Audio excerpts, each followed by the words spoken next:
Olá, muito boa tarde para você, começando mais um Globo Esporte. Amanhã, Flamengo e Fluminense estreando na Libertadores, hein? Fluminense pega o Sporting Cristal no Peru, você vai ver ao vivo aqui na Globo. E o Flamengo encara o Aucas lá no Equador. Daqui a pouco notícias dos dois para você. Mas eu começo com o Juan Cruz, chegou para disputar a posição com Pedro Raul no Vasco.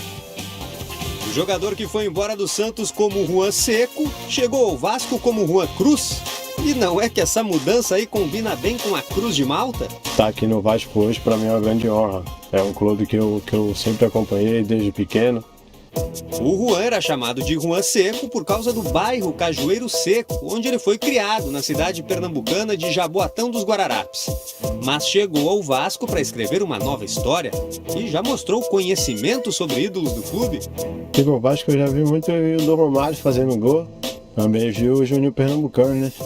Pernambuco, da minha terra também. Cara excepcional. O Vasco vai investir R$500 mil pelo contrato de empréstimo do Juan até o fim dessa temporada.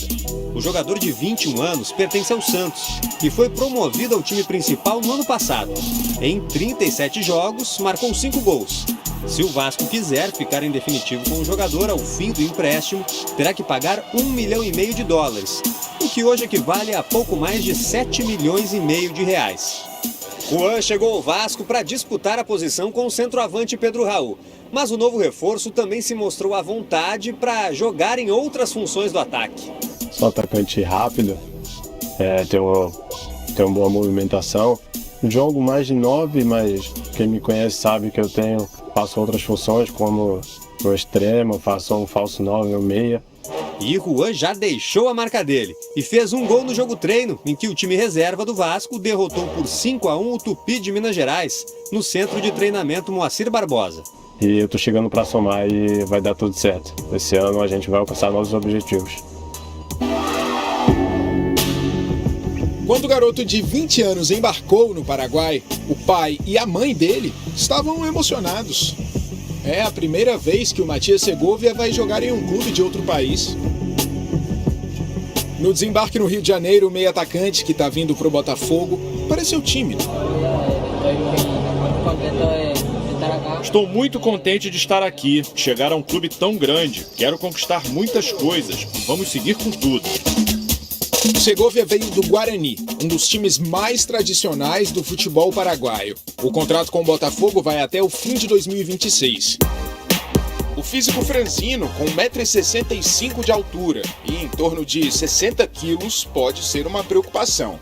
É um meia canhoto extremamente habilidoso, dribla para os dois lados, tem velocidade, mas também tem algumas coisas que precisa ainda desenvolver. A intensidade de jogo dele ainda é muito baixa fisicamente. O Segovia é um dos destaques das categorias de base da seleção do Paraguai. Disputou a Copa do Mundo Sub-17 aqui no Brasil, em 2019, e foi o camisa 10 da seleção Sub-20 do país no Sul-Americano da categoria no começo desse ano. Segovia, aqui em Paraguai, é muito considerado, sim. O Segovia, no Paraguai, é muito bem visto. No dia em que ele se consolidar e superar as limitações de condição física, ele vai explodir. Vai ser um craque de verdade. O Segovia foi o segundo reforço que chegou para o ataque do Botafogo em menos de uma semana. O outro foi o Júnior Santos, e os dois costumam jogar mais pela ponta direita. O clube também fechou a contratação do atacante Diego Hernandes, de 22 anos, mas o uruguaio só chega ao Botafogo na janela do meio do ano. O técnico Luiz Castro vai precisar mesmo de opções. Além do segundo jogo da final da Taça Rio contra o Audax, o Botafogo tem 3 competições para disputar nessa temporada: o Brasileirão, a Copa do Brasil e a Copa Sul-Americana. Inclusive, na quinta-feira, depois de amanhã, o time já estreia na Sul-Americana contra o Magallanes, no Chile.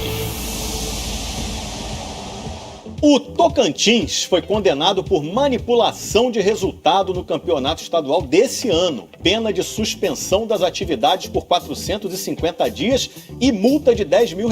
Esse caso aconteceu no jogo contra o Tocantinópolis, em que o Tocantins foi goleado por 6-0. A seguir, notícias de Fla e Flu. Amanhã começa a Libertadores e o Marcelo pode ser titular contra o Sporting Cristal, hein?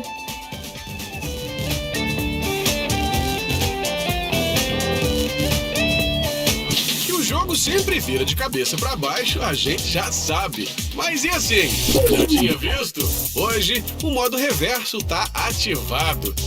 Nesse paredão quádruplo, você não vota para eliminar, e sim para salvar. Vote em quem você quer que fique. Depois de travessia, é hora de largar voto. E voto reverso. Oferecimento Mercado Livre, o melhor tá chegando na velocidade da sua vida. Esportes da Sorte, a gente aposta em você. Stone, pra quem precisa vender. Stone, bota pra girar. Amstel, a puro malte feita com a magia da levedura holandesa. Mantém em equilíbrio, dê adeus às raízes oleosas e pontas secas. Seara, Chicken Crisp Seara, o mais crocante. E Downy, perfume que dura por todas as estações. As notícias que correm na internet ou na TV e as personalidades que todo mundo quer ver. Copa do Mundo, eleições ou BBB, jornalismo, esporte ou entretenimento pra você. É vermelho pra informar, verde pra vibrar, laranja pra dar o que falar e o azul pra conectar. Seja a vitória sofrida, as novas medidas ou toda novidade criativa, tá na Globo.com, o seu ponto de partida.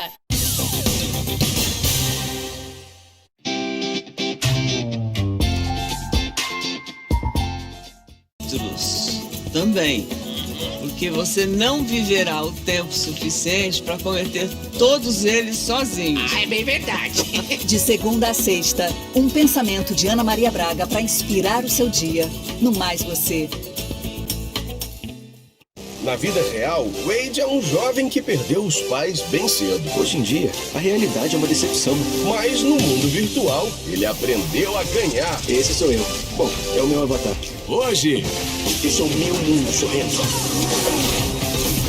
Jogador número 1, na sessão da tarde. Olha o gol! Olha o gol! Olha o gol!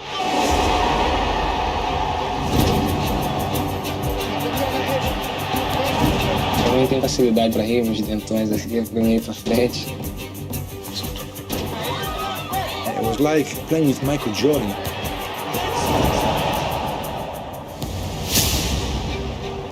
It's Ronaldo! It was born to be the phenomenon. Olá, boa tarde para você que está no Rio de Janeiro, sempre é uma alegria ter a sua companhia. Daqui a pouco estaremos juntos no Jornal Hoje, um assunto que interessa muito às mulheres.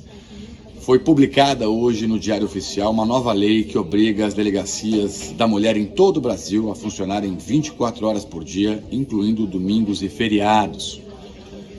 Nas delegacias que não são especializadas, de preferência, as vítimas têm que ser atendidas por uma mulher.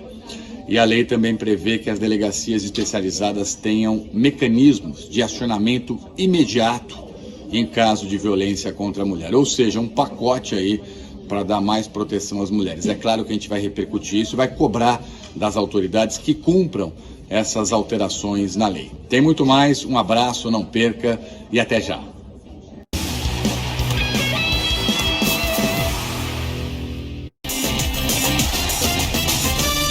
Deixa eu abrir aqui o programa. Muito boa noite, sejam muito bem-vindos ao novo Boleiragem. Agora o programa é ao vivo, sempre segunda à noite no Sport TV. E o Roger Flores está acompanhado. Meu parceiro Caio Ribeiro, agora comigo na apresentação, vai dividir essa responsabilidade comigo. A estreia do novo Boleiragem teve Aline Calandrini, Grafite e Paulo Nunes como comentaristas. E o convidado foi o técnico do Água Santa, Thiago Carpini, vencedor do primeiro jogo da final do Paulistão sobre o Palmeiras. O programa também teve Marcelo Adnet e Magno Navarro fazendo uma graça no quadro Fica Triste Não. Alô, Roger. Alô, Caio. Boa sorte aí pra vocês, viu? Aí no Boleiragem.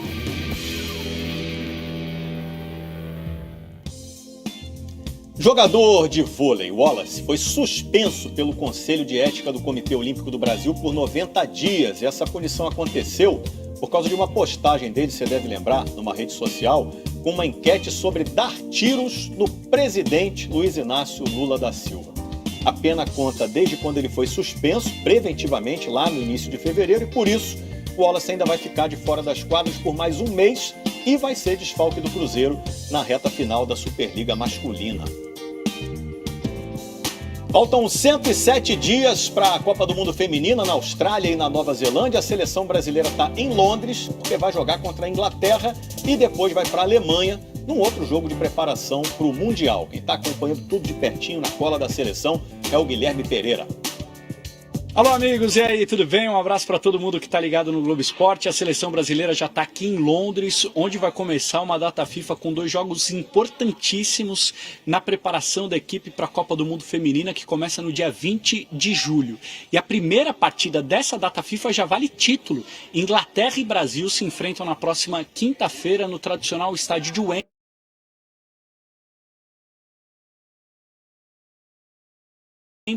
pela finalíssima, que coloca frente a frente a Inglaterra, campeã da última Eurocopa, contra o Brasil, campeão da última Copa América. Depois a seleção vai para Nuremberg, na terça-feira da semana que vem tem amistoso contra a Alemanha. E a Alemanha é a atual vice-campeã da Europa, ou seja, 2 ótimos testes para quem quer se preparar bem para a Copa do Mundo. Mas a técnica Pia Sundhage tem desfalques importantes, as atacantes Debinha e Marta. A Marta chegou a ser convocada, mas na semana passada ela teve uma lesão muscular e teve que ser cortada. De qualquer forma, a Pia vai aproveitar essa data FIFA para tirar suas últimas dúvidas, tanto em relação ao time titular, quanto em relação à convocação para a Copa. Ela trouxe 27 jogadoras para essa data FIFA, mas para a Copa ela só vai poder levar 23. E a gente vai ficar de olho em tudo que está acontecendo com a seleção brasileira durante essa data FIFA, tá certo? Um abraço para vocês e até a próxima. Quem é mãe ou pai sabe como é fácil se emocionar com os filhos, né? Eu tenho 4. Jamais vou esquecer de quando cada um deles nasceu. O caçula, Zeca, tá com 3 aninhos, já começou a jogar bola comigo. Não dá pra não se emocionar com os primeiros chutes do molequinho, né? Tudo fica bem guardado na memória e enche a gente de orgulho. E foi assim, orgulhoso, que o pai do Riquelme, atacante da seleção sub-17, ficou depois de presenciar um golaço do filho. Espera aí que a gente já mostra. Depois de vencer o Chile na última rodada, os brasileiros estavam assim.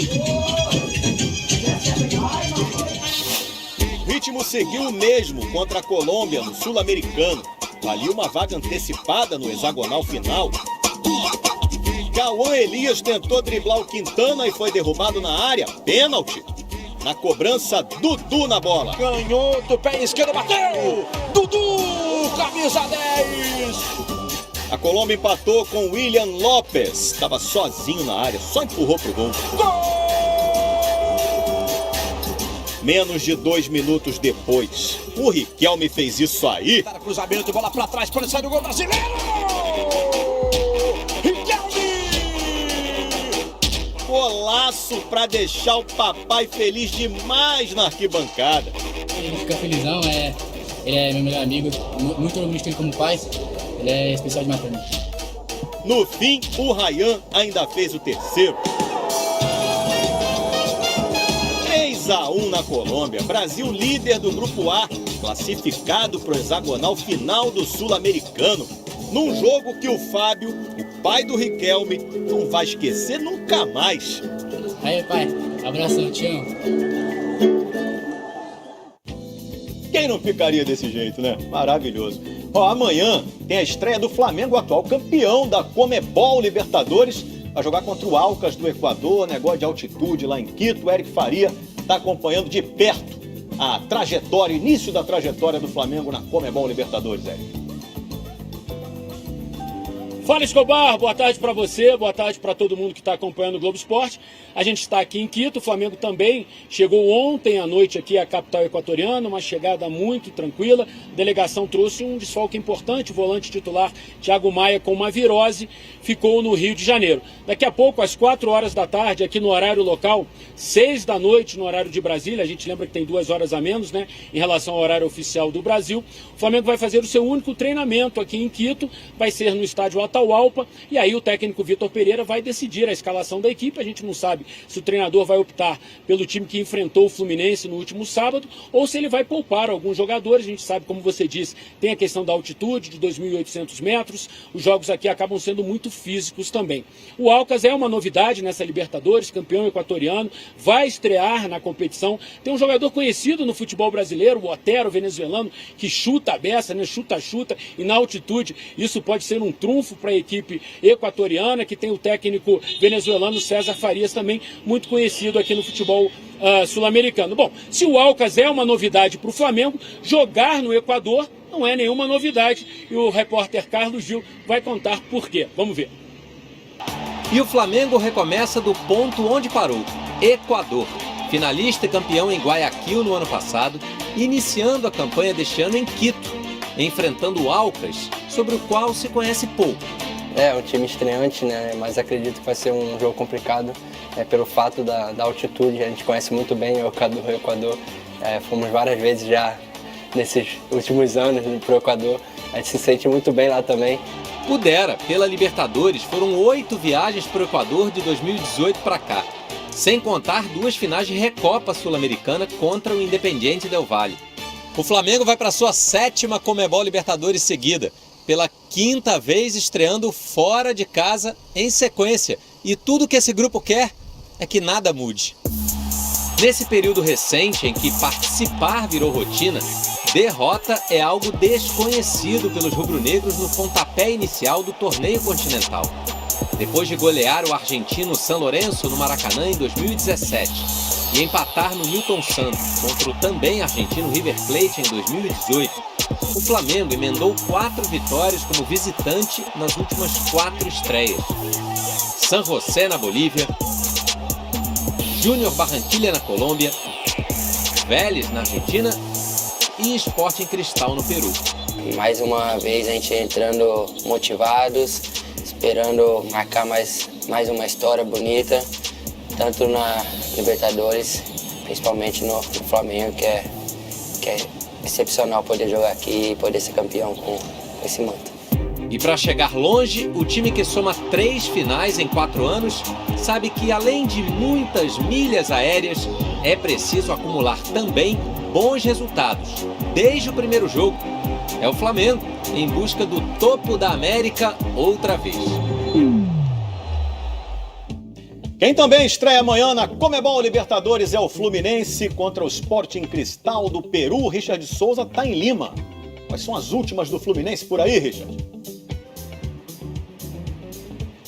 Oi, Escobar, boa tarde para você, boa tarde para todo mundo que está com a gente no Globo Esporte. A caminhada do Fluminense começa amanhã, Escobar, exatamente aqui, ó, nesse estádio atrás de mim, Estádio Nacional de Lima, capital do Peru. Ele tem capacidade para pouco mais de 40 mil torcedores e a expectativa é de casa cheia.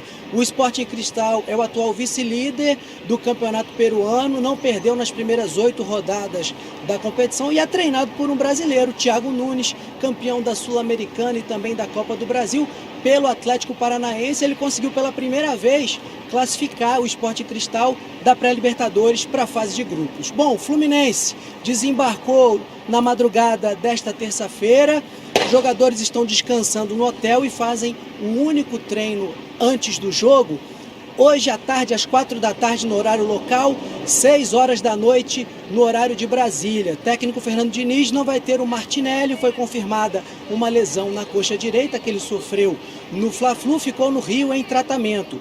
Fica uma expectativa em torno do John Arias, ele está muito desgastado fisicamente depois da participação dele pela seleção da Colômbia na última data FIFA. E a expectativa dos tricolores é pela estreia de Marcelo, a reestreia com a camisa do Fluminense. Ele tem chances de começar a partida como titular, o que seria para ele uma estreia na Libertadores Ele saiu muito cedo, multicampeão na Europa, mas ainda não sentiu esse gostinho. Olha só a reportagem do Bruno Cortes. Ele já até vestiu a camisa, mas falta jogar. Marcelo foi relacionado, mas não entrou em campo no Fla-Flu do último sábado. A estreia do Fluminense na Libertadores pode ser a reestreia dele pelo clube. Viajou com o time para Lima, no Peru, onde os comandados de Fernando Diniz enfrentam o Sporting Cristal amanhã. Dá aquele friozinho na barriga, dá aquela ansiedade, mas é muito bom. Se até esse aí fica nervoso, é porque não se trata mesmo de um campeonato qualquer. Estamos falando de quem jogou pelo Real Madrid da Espanha 15 edições seguidas da Liga dos Campeões da Europa. E mais, conquistou 5 vezes o título do torneio. São campeonatos diferentes, mas a nível de clubes são os maiores, né? Acredito que são os mais fortes.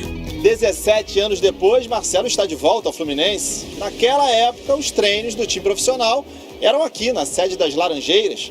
Hoje o clube tem um centro de treinamento Carlos Castilho, que tem uma estrutura maior, é mais bem equipado.